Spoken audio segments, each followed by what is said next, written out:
This is a presentation of Northeast Streaming Sports.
Good morning, everybody, and welcome to another episode of the Philly Sports Guy Show. Today is Wednesday, August 3rd, and there was a lot happening yesterday in the world of baseball surrounding the Phillies. It was quiet, quiet.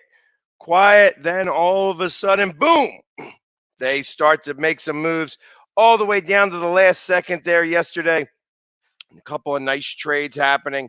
It didn't equate to really anything on the field. Obviously, yesterday they were doing a game with the Braves, a small little series, little 2-game series before they start their weekend where they honor the 1980 team this year, this weekend.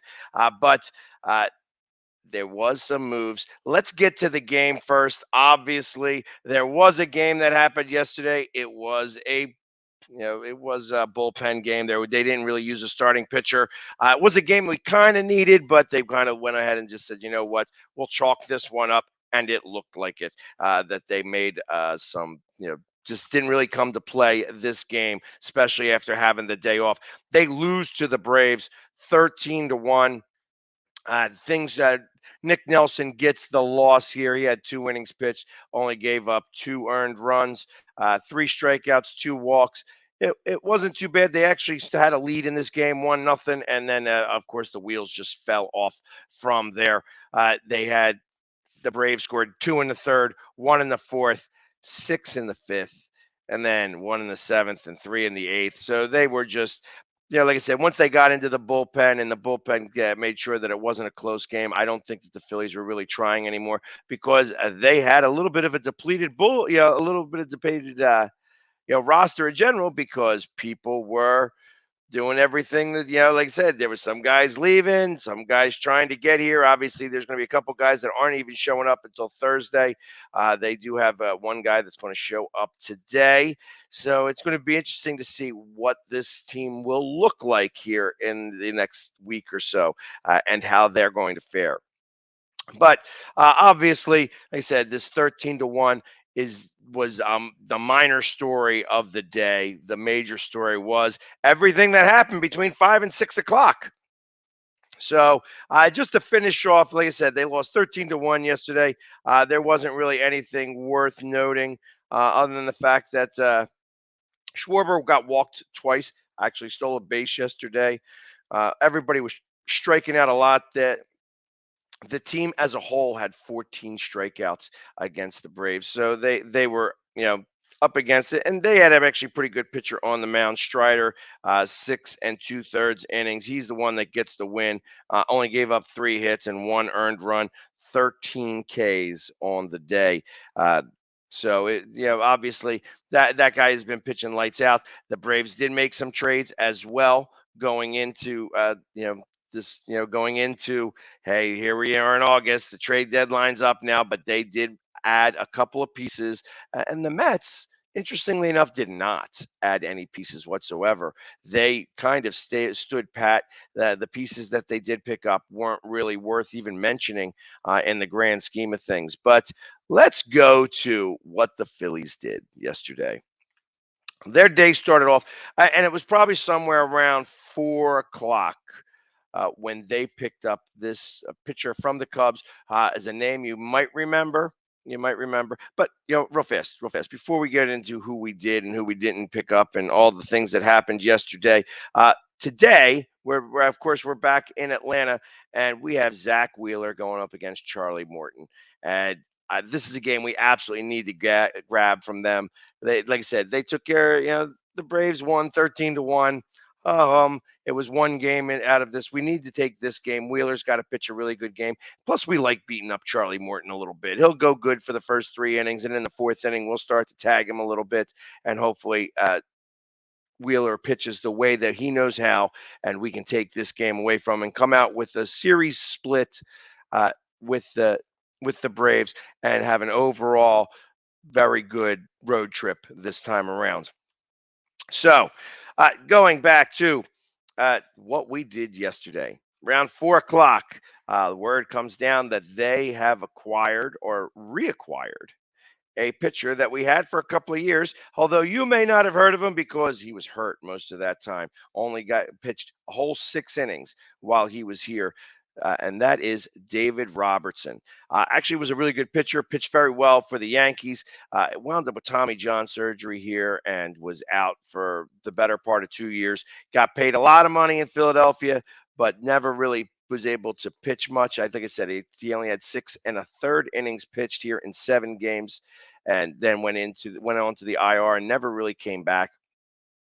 Took him a while to get his velocity back up to speed. Once he got the velocity back up to speed, he's been lights out. Was the Cubs pitcher.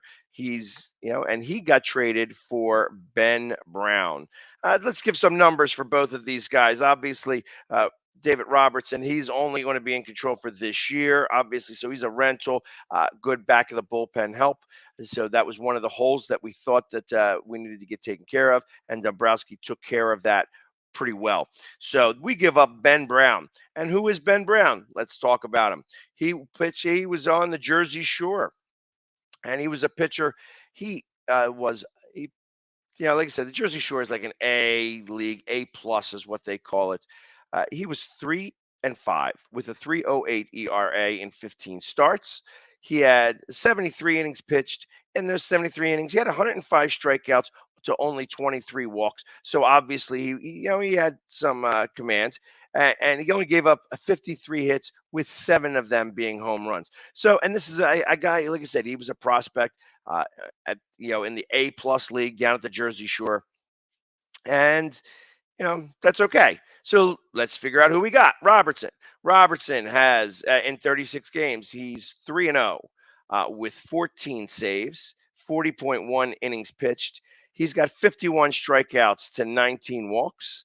He's only given up 23 hits, with only 4 of them being home runs. And obviously, it's his second stint with Philadelphia, where the first time around, only pitched 6 2/3 innings, not 6 1/3 innings. And like I said, this was the Cubs closer towards the end. So ultimately, he had 14 saves. I don't know if he's going to be the closer. I like Thompson likes to use his bullpen in terms of more in situational, not you're going to be the closer and you're always going to be the closer. Doesn't quite work the same way with Thompson, and now he's got some choices to be able to go from. The bullpen right now has been pitching pretty well. Obviously, you have some bad starts, in comparison to others. Noble pitches 2 good games, 1 bad game. So ultimately, with the 4 or 5 guys that he happens to have in the back of the bullpen, he can rotate them around and go with the hot hand more frequently. But it definitely does strengthen up our bullpen here a little bit. And because we get Robertson, there was somebody who was missing from the bullpen yesterday. He got designated for assignment, and that is Jeurys Familia. We are no longer familiar with the way he's going to pitch. He can go back to the Mets and do his well there. And I wouldn't be surprised if the Mets pick him up. The Mets like to sign him all the time. Something about he must be friends with somebody else in that bullpen. But ultimately, he is gone. So we ain't got to worry about how he pitches anymore. No more scares to the Pirates or anything, giving up all those runs and giving away leads and things like that. Familia is gone. See you later. Don't let the door hit you. So, and that actually shored up that bullpen. I thought that was a good move by them, by Dombrowski, just to fill in that one hole. It was one of those things that we had 3 holes to fill. This was the first one. The second one, as we got closer to the deadline. Tick, tick, tick, tick, tick. It's about 5:30. Is anything going to happen? Are the Phillies done? Are they going to make any more trades? Down come the wire. It may have been somewhere closer to 5 o'clock. I might be exaggerating a little bit with these times here, but they pick up center fielder Brandon Marsh from the Angels. Now, Brandon Marsh, they trade catcher Logan O'Hoppe, who was ranked 87th out of 100 in the top 100 prospects. He was pitching. He was catching. He's a catcher, and he was in Double A this year. He did pretty well. I mean, he was, like I said, listed as number 87 out of 100. He was batting 275. He was as highly touted as I think he was as high as number 15th best prospect in baseball. And then took a drop a little bit. He had a little bit of a problem with his bat this year. But the bigger problem is that he is definitely hogtied. He's not able to get far here and go up to AAA and to the majors because obviously we have Real Muto. So there's a log jam a little bit at catcher, at least for the next couple of years. So I don't know that I think the Phillies did smart by moving him. They said he was an untouchable. Obviously, that untouchableness disappeared when it came to finding somebody who could be a full-time center fielder, and ultimately they did that. So Brandon Marsh, who is this guy? He was on the Angels team. Obviously, they have a couple of big bats on that team. He was not one of them. He took and 323 plate appearances. He was batting 226 with a 299 on base percentage, 117 strikeouts to 22 walks. He's got 66 hits, 9 doubles, 2 triples, 8 home runs. This guy is not a power hitter.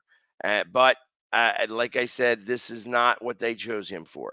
They did not get him to be able to bat. They got him to play the field, and that's what he's going to be doing best. Because as I explained this morning when I was started up, I said this is his field. Let's go. I'm going to show you this right here if I can get it on the screen. This is his portion of the outfield. Here's Harper's, that little bit right there. And same thing over here, that little bit right there is Schwarber's. Everything else is going to be Brandon Marsh. He's under control for the team to 2028. Young kid, got some speed, so he's going to be able to take care of business that way. And ultimately, we now have a full-time starting center fielder, and with the best batting coach in the league right now. Maybe they can get him back up. He batted 256 last year.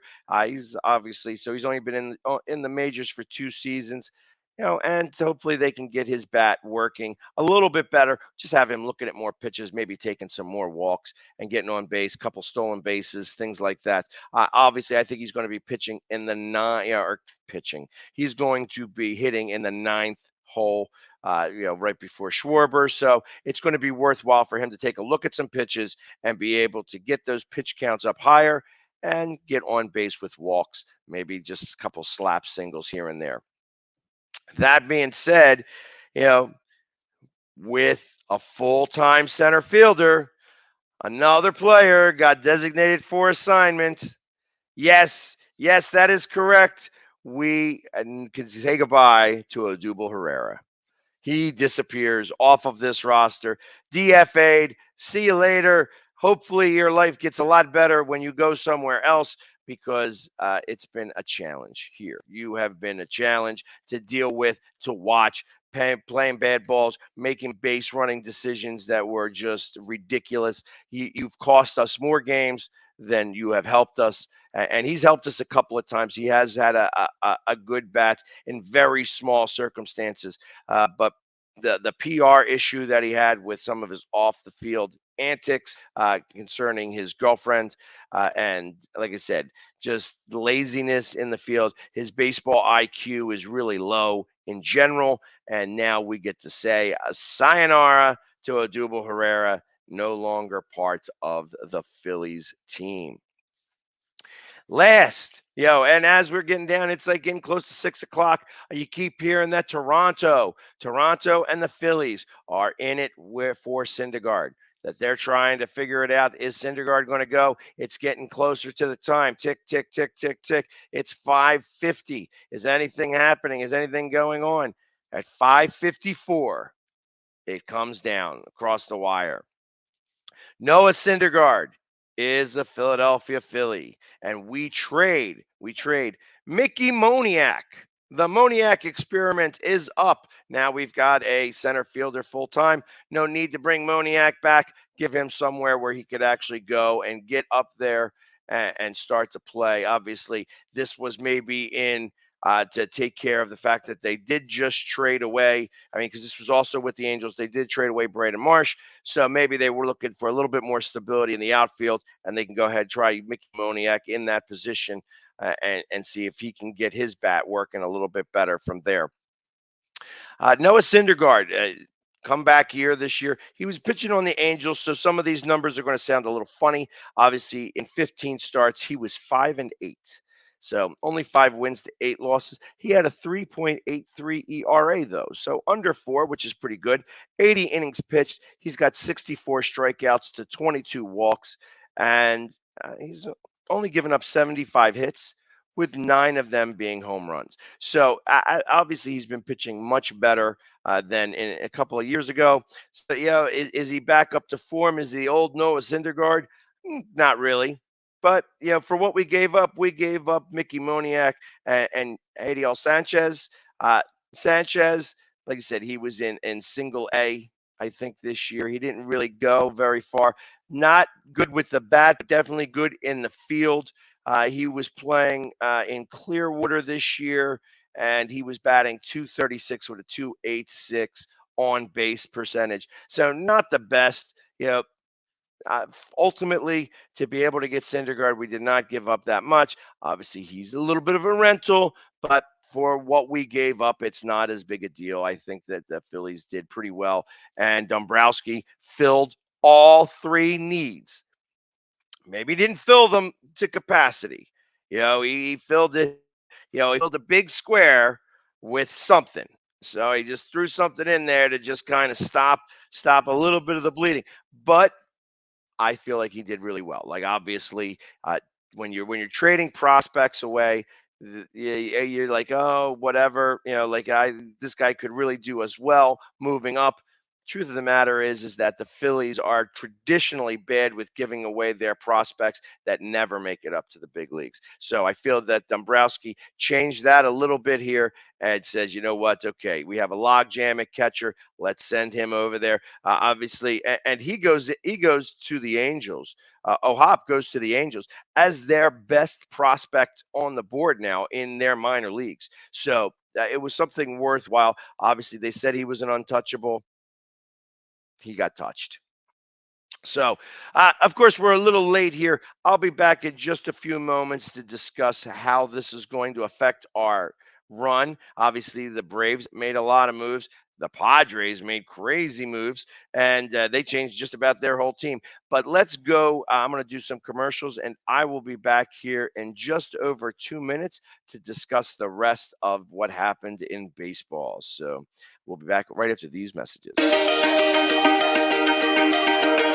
The Hometown Foundation is excited to bring back the Dream Ride experience, August 26th to the 28th at Connecticut's Farmington Polo Club. Join us in celebrating the accomplishments of our Dream Riders. while enjoying live music, a car and motorcycle show, family fun zone, pet adoptions, canine demonstrations, the Fireman's Chili Cook-Off, and much, much more.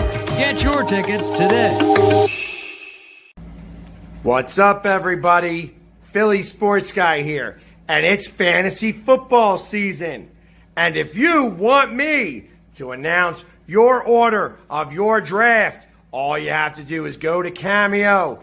Go ahead and look up the Philly Sports Guy and tell me who's in your draft, and I'll choose who goes first, who goes last, so that you don't have to worry about whether the commissioner's cheating and getting the first pick again this year. So reach out to the Philly Sports Guy on Cameo for not only fantasy football, but for all your messaging needs. I'll give you a shout out. I'll say happy birthday. I can say hello to the troops overseas or anything else you want to have messaged about. So reach out for the Philly Sports Guy on Cameo. And go Birds! Yeah! I mean, you can see right now, without LeBron, Lakers are struggling. Let me tell you about a team I hate, all right? I know the Dallas Cowboy fan is here, so I had to make sure he knew how much I hate this team. I'm ready. I've often said that the people who run baseball, they try very hard to ruin it. I'm from Brooklyn. I don't have a problem saying it to his face. Oh, I'm from Brooklyn. Hey, guys, any?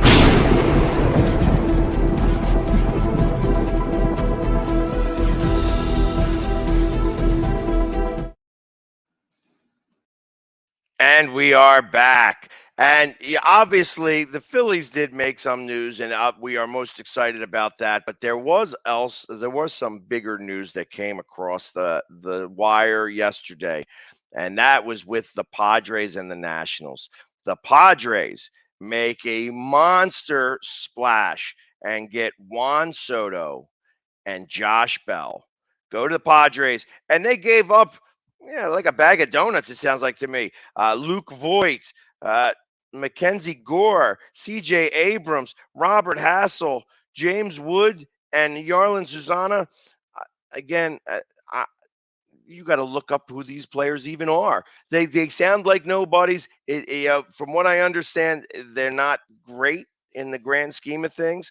The one thing that I will say is that they are young, that the Nationals are very good at bringing up young talent a little early and cultivating them in the big leagues.